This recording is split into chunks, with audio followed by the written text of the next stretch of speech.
Death Not A Captor. Perplexed, John restlessly paced the length and breadth of the room, wondering what else to do. He perspired profusely. The sweat that lined his forehead had already started trickling down his face. He wiped it with his palm, his heart beating faster and his feet quivering. Lose her? Never. He muttered. Where again can I ever find such a woman of virtue?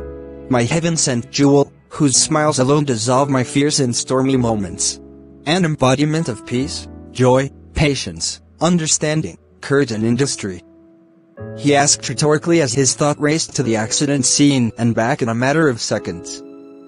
What agony she must be going through now. He imagined as he drew closer to the doctor who was attending to his wife.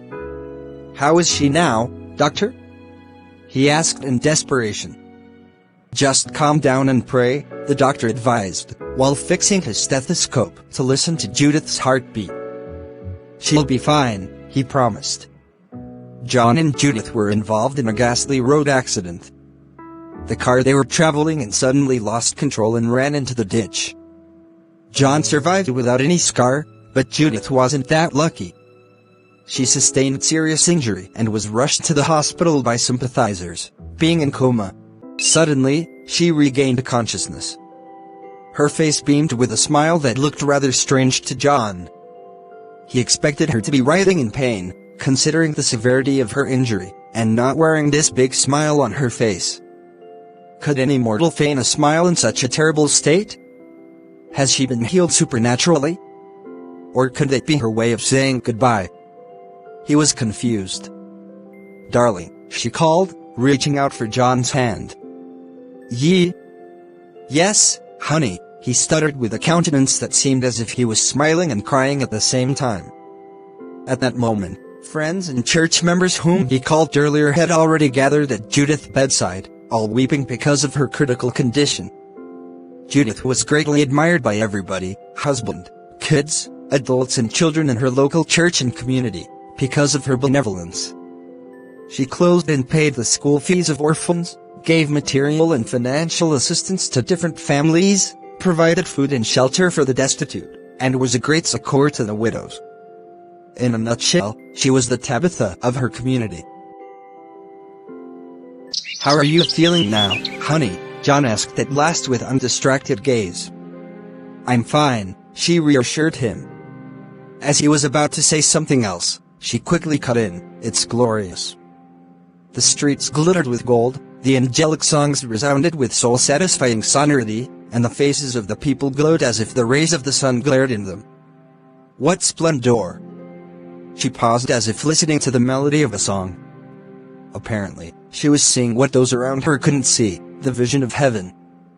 With everyone gazing at her with wonder, she suddenly burst into singing, My name's written there, on the page white and fair. In the book of God's kingdom, my name's written there.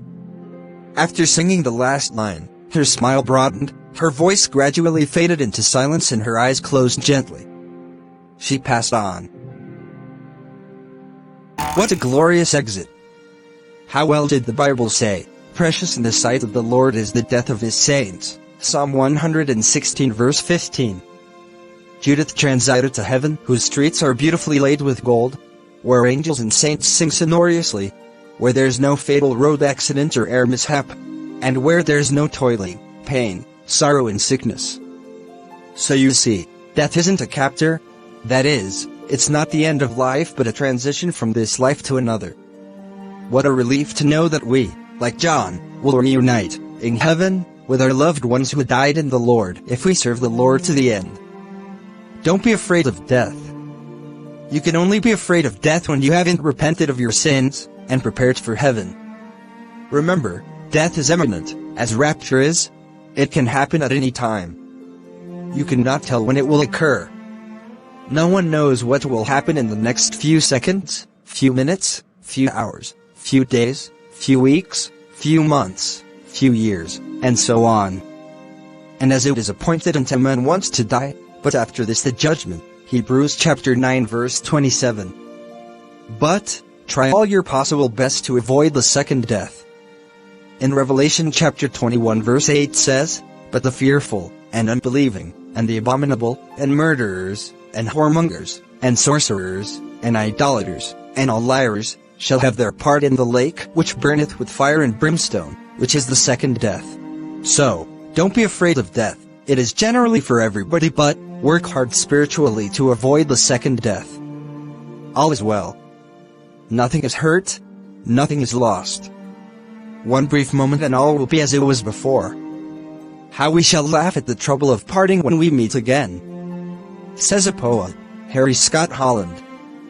God will help us.